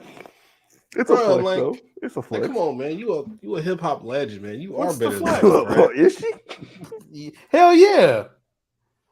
That's what I'm saying. Her first album's a classic, bro. It's literally just doggy. Everybody. Nah, her first album's a classic. Funkified. It's just doggy style, just with coochie. That's all it is. But it's hard though. That album is tough. Hey, it's doggy style, but rapping from the perspective of the dog that's in the doghouse instead of on top. Exactly, bro. What album gets you legend status? Yeah, I guess. Yeah, she's definitely a hip hop legend. She was one of the first Lisa female rappers. Just talk about the music. She's a hip hop legend. That's why we're talking about her baby being born right now. Yeah, nigga, if she didn't make that album, we wouldn't give a fuck about her. All right. Hey, one of y'all better say her album next week. I'm going to. It used to be DeBrat, Eve, Lil Kim, and that was it for a minute. Foxy Brown, the female rapper. Foxy Brown I feel like didn't rap all that long. I feel like she wasn't rapping by 2004. No, didn't something happen to her? Didn't she lose her hearing or something? Yeah. Is she back now? No. No, she still has she had permanent hearing loss. I think she can hear out of one ear or something like that. In the middle. Yo, somebody said she's she was she worked at Walmart North Carolina. She did. Is that true? Yes. That's so crazy. That's wild. It is, but it isn't. You really got. We don't be thinking about it, but that. None of these people was making live forever off of money, so they eventually got to get a job and sign the bad deals too. And you start rapping at 17, 18, you ain't working through your 20s. I'm gonna say it don't even got to be a bad deal. She didn't have any other life skills probably at that point. She spent all of her time trying to rap, and then you were the 29th man up on the Rockefeller crew. So sorry. You think that would be I wonder if that is there a lane for that? Getting random ass rappers on podcasts, interviewing us, checking in on them. They probably don't want to talk to us. I mean, not us in particular, but I'm saying it's probably not good for them to live it through this. Talk through the public life and all you're gonna ask me about is hey, remember when you used to be popping? Yeah, but if you man, see, that's the thing though. But it's if you don't, I would want to hear it, but I'm just saying. I don't think that they would want to put themselves up for that. Yeah, but if you're not trying to clown them, you tell them hey, I know this might seem a way, but it's nah, I was a fan. I fucked with you. We just kind of want to tap in with you, see what you're doing now. Tell us like some cool stories. Because honestly, like, what's so different between like, let's say, nigga, this is super random. Let's say, I want to get Frank Billionaire on the podcast. Let's say, what's so different between Frank Billionaire be on Critically Unfocused and fucking Math Hoffa interviewing fucking J Hood? Because think about it, bro. Like, nigga, you J got Hood, a point. And shout out to J Hood. I thought J Hood was kind of next, but so I'll say this: the one difference that, in my opinion, it seems like, at least with, let's say, I'm gonna give you way more praise. Well, the angle that is always with Math Hoffa is like he knows more about the background stuff of like what was happening within the city than like we may know, because we weren't like in areas where J Hood might run into. So it's like always those like things come up. Oh, you know so and so from over here. What was you doing over there at this time and shit like that? Because I was over here doing this, and I heard about you. You feel me? There's always those type of things come up in those interviews. We don't really have that. So how long is it gonna take before we get to the jokes? Like, yeah. How many minutes of content do you have for Frank Billionaire? Well, it's not we got hunting nigga for 2 hours, but like, no, that's what I'm saying. Literally, how many minutes? Like 5? I think we can talk to Frank Billionaire for like a good 20 to 40 minutes. 40 minutes, bro. Like there would be like hella like street I have fan, nothing like to ask shit I would want to know, and then I would be curious, like, yo, because I know he was like signed to like we got some Floyd Mayweather questions because he was signed to Floyd's label. That shit didn't work out. Like, what happened with that and all kind of stuff. Street fitted it in, wasn't he?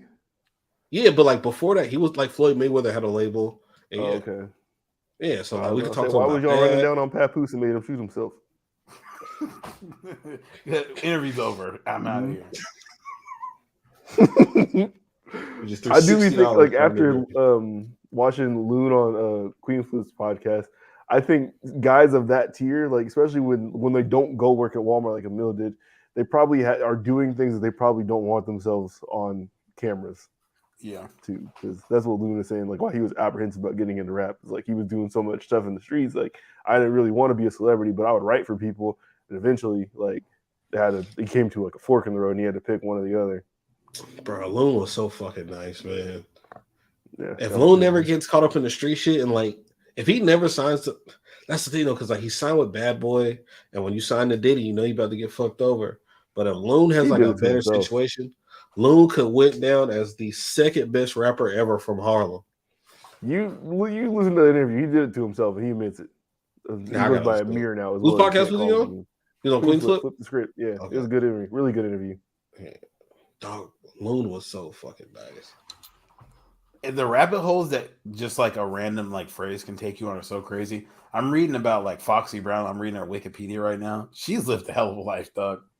Mm-hmm. I'm reading like her legal issue shit. She went to prison for getting into a fight with 2 manicurists in a nail salon.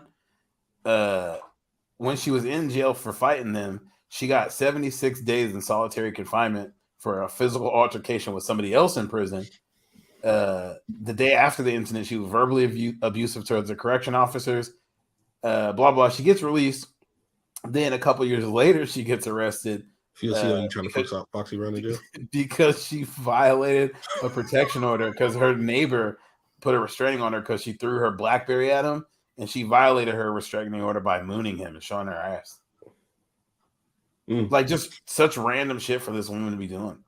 I fucking knew it. My fault. Foxy Brown was that was on the CNN album, right? With that Bang Bang when she did like Lil' Kim and Queen Latifah, right? Sure. I don't know.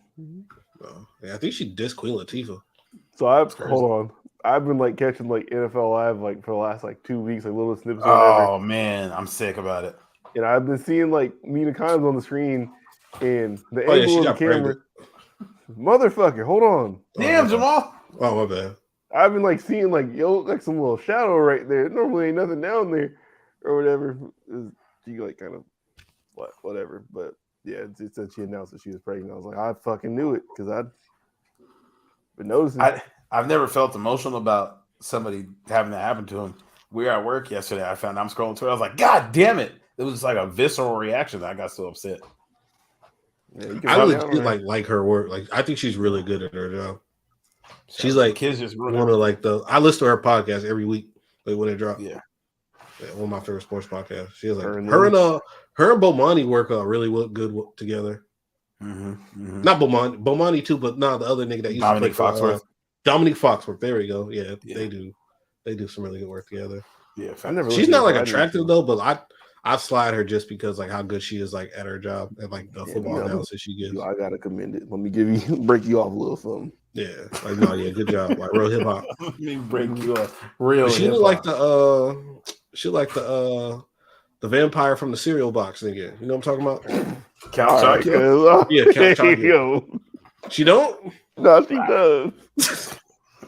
I beat though, so what's that say about me? So, but shout out to her, man. The AI account. Keep up the good work, and I hope she has a healthy birth. Count Chocula got a hell of a chin, dog. I don't know about this. No, that's what she looks like, but damn, that's kind of crazy. No, that's kind of crazy. Do you see it? Yeah. Yeah. I fucked though, so it is what it is. She looked like a default Animal Crossing villager. Wow. Is that because she? Or no, she's like a me. Like that's what it is. Wow. The characters when you set up your Wii. Yeah. That's sexy me. She's like she's never had like fun in her life. She's like she's like she walks in a room and it's just like the room just goes in like grayscale. Oh my god. All right. She has like no sex appeal. Kind of. Jesus Christ. Yeah. So people who were never coming on the show. No, we cut all this though. I would prefer if we did. It would be kind of sick to get her on. She was just on the Trill Wither show, and they don't get that many more listeners than us. Shout out to me in the comments though. Besides all the crazy misogynistic shit I just said, but I really do. Too late for that. God damn. No, I really do fuck with her though. You can focus my some kind of rank on them. Not if you want to do business with him. No, we ain't gonna do no business with her. How you know? We're not now. A lot of openings too. You done fucked it up, man. Yeah, shout out to her though. All right. So we're gonna get into some shit that we introduced last week, sort of, if you caught it, but we didn't go delve into it. It's a little running series that I think we're gonna have, where each of us suggests an album that we feel like is important to the overall story of hip hop, and it's not just like things that I think that are our favorites. They're obviously going to be our favorites, but that's not necessarily the point because we got to like kind of say something about it to say why it matters.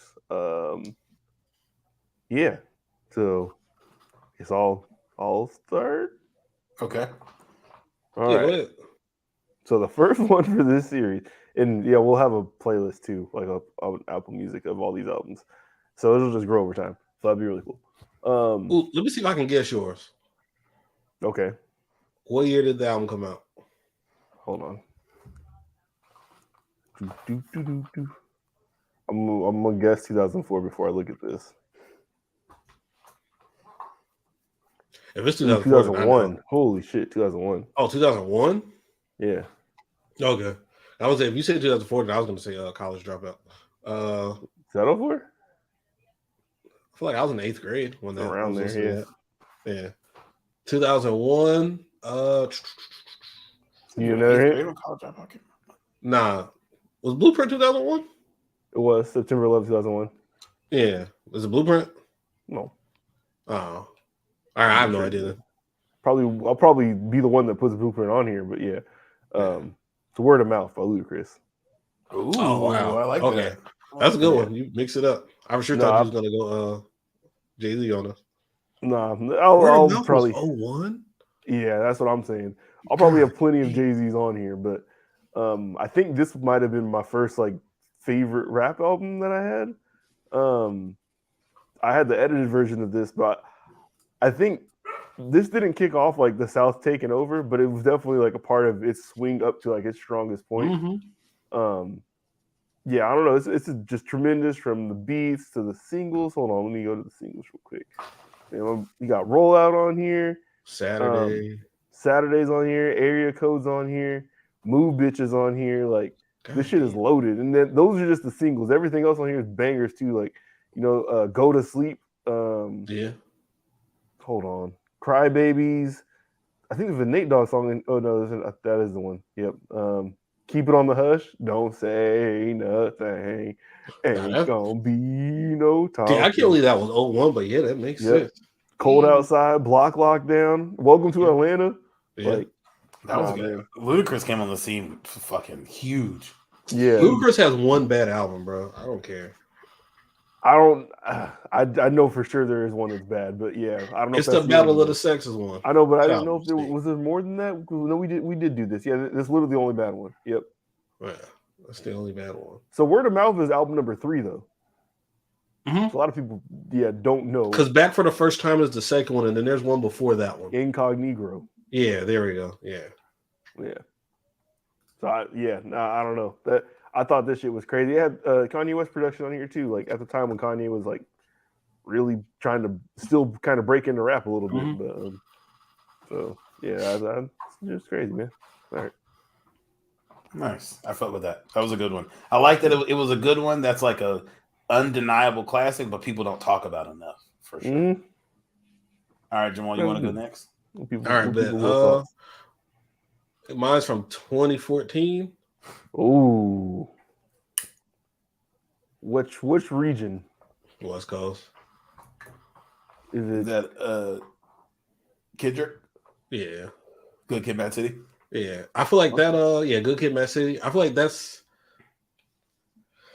like we hear like older people say like they talk about the classic albums from like the 90s, like the Doggy Styles and like the Only Built for Cuban Links and the Illmatic, It Was Written, the Reasonable Doubt, shit like that. I feel like that's like our like classic album, like our first, maybe like our classic like rap album for us being like adults. I feel like the 2014, that's like we're 21. I want to say we're about to be 21. Yeah, I'm 21. And I was thinking like, damn, and I still think like from like that album, I think that's like I feel like that's the best rap album that's like I've heard since I've been like an adult. I would agree. So you already said it's the best one you heard since you've been an adult, but I'm gonna ask you just because I feel like these two kind of should be compared to each other, even though they are vastly different sounds. How do you feel about like that over My Crazy Life? My Crazy Life is super dope. Like I feel it's like a different vibe, but it's still like a West.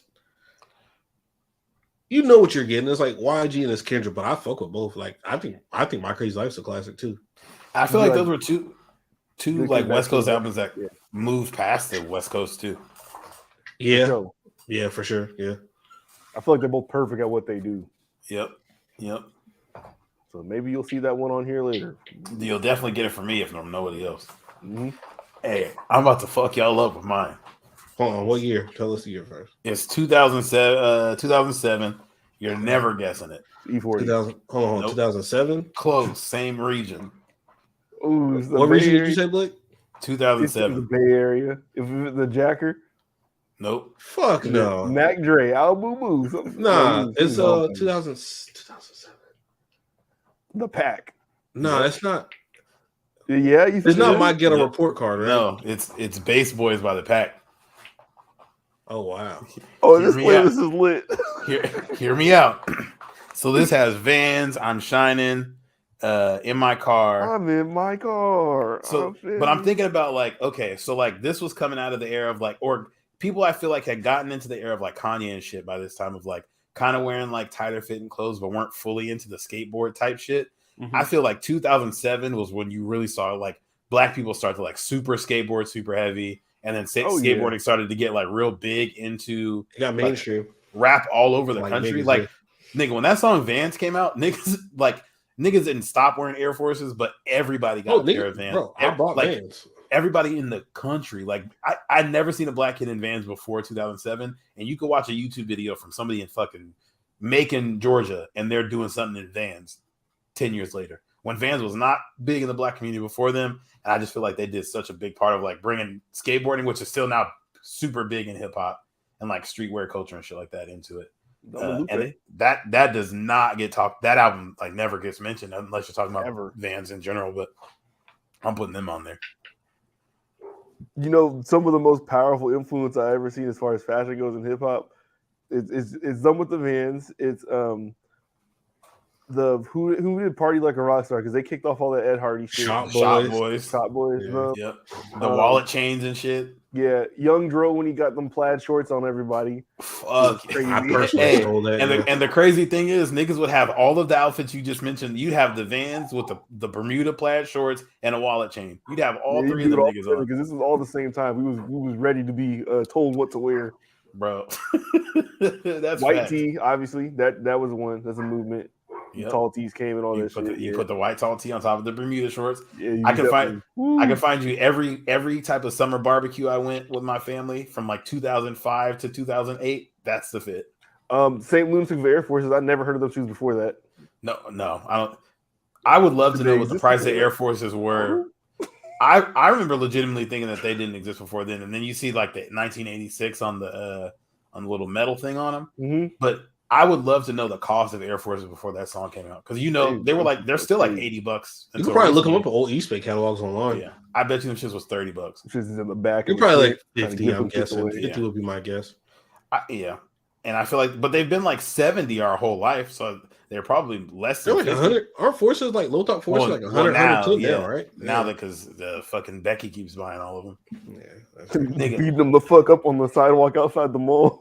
It was hella funny. I can't talk though. We went to a Mariners game for work, and we were walking past Soto up in Seattle, and Bryson Tiller was performing. And when I tell you, it's just like looking at people's like lower half, like their pants and their shoes, you would think you're seeing the same person over and over again, because it would be dirty white Air Forces with like some cargo jeans on top, the black and white low top dunks with like some tight jeans or some or like some skateboard jeans on top.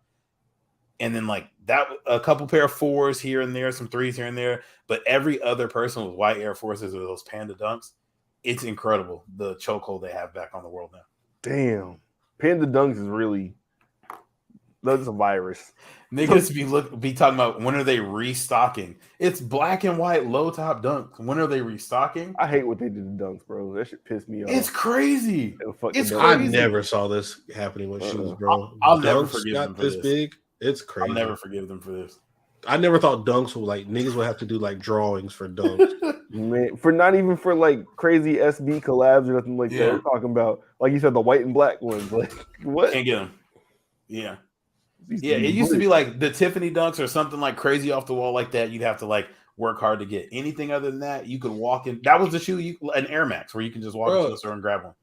I remember like man, I have one pair of low top dunks, but I remember like you could go get them shits like the little white boy skater stores, like PacSun, Zoomies, shit, stuff like that. Like you could get your like dunks there, but I know skaters like, man, we fucking hate sneaker culture now because you guys fucked up dunks for us. I don't know if you guys remember. Oh, go ahead. My bad. They did Lance Mountain Jordan 1s that like when you skate them and start like scraping it off on your grip tape like that, the shoes are blue and red underneath. But like, of course, people who like bought those like for sneaker culture, they're not gonna get them shit scuffed up. And I know that was a contentious area, a split between skaters and sneakers and shit like that.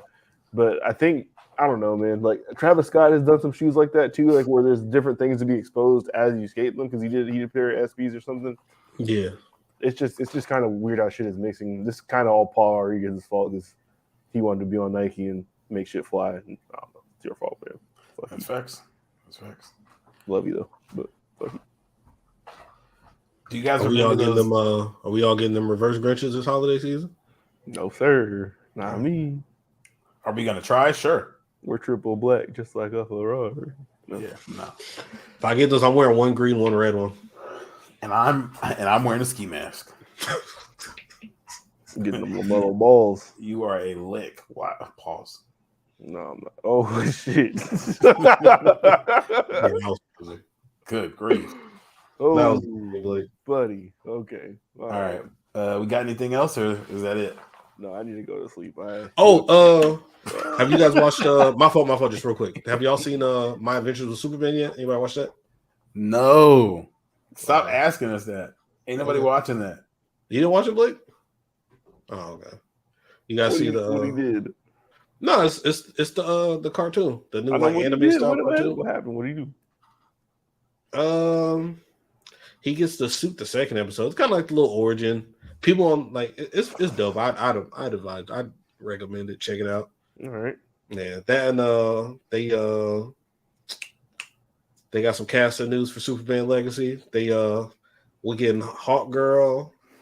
We're getting Mr. Terrific. Guy Gardner's gonna be the Green Lantern in there. You're not about to get none of this shit. And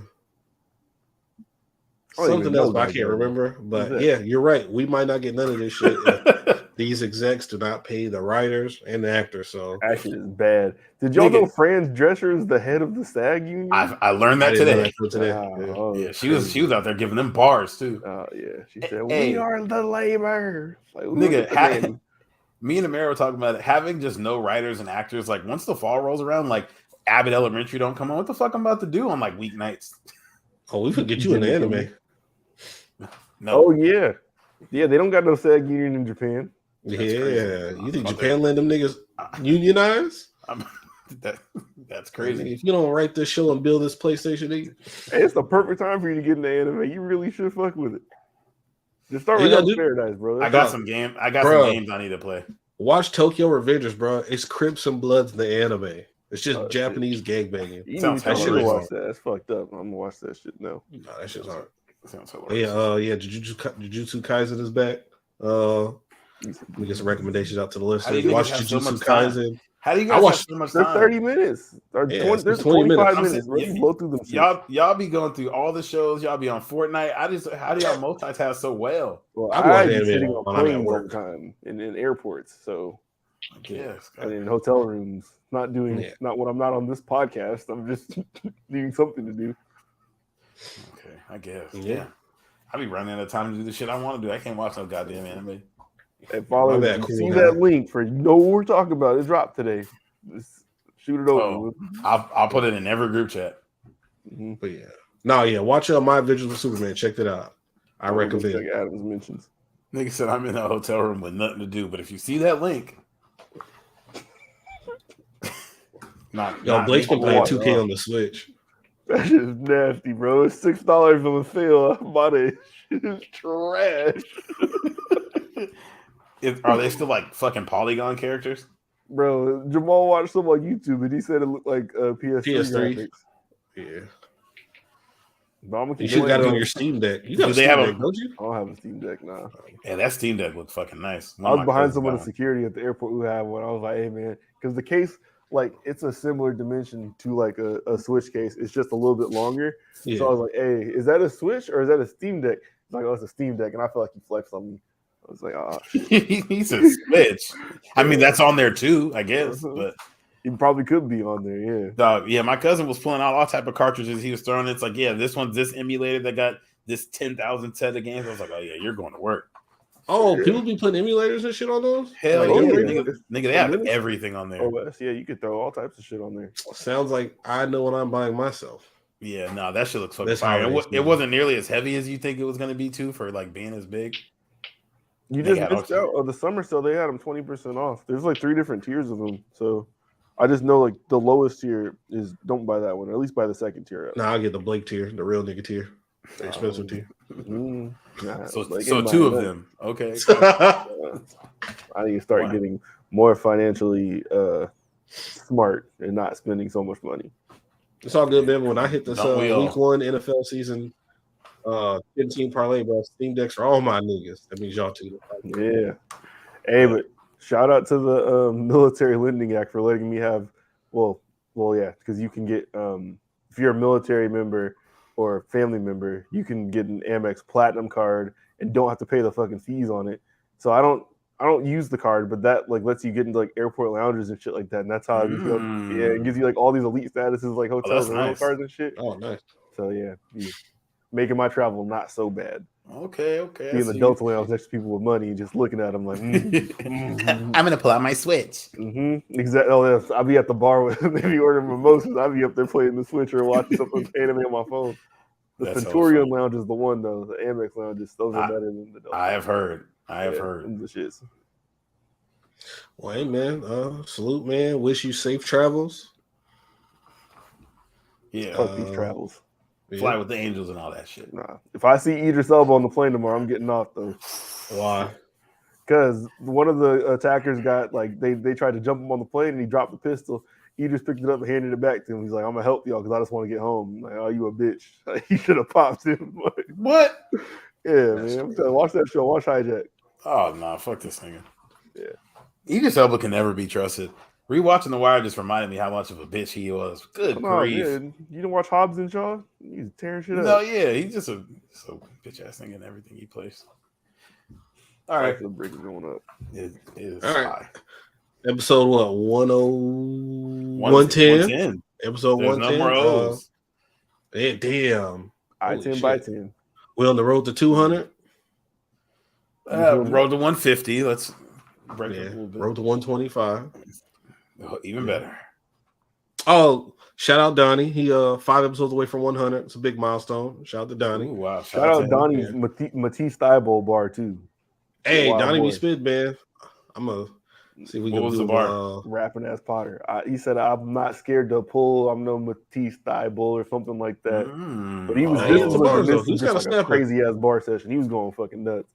We're gonna put that on one of our intros one time. I definitely got it. I'm gonna definitely rob your intro. Yeah, we definitely stealing your rap, Donnie, and you say something, we'll beat your ass. But episode 110, we out. Peace. Peace.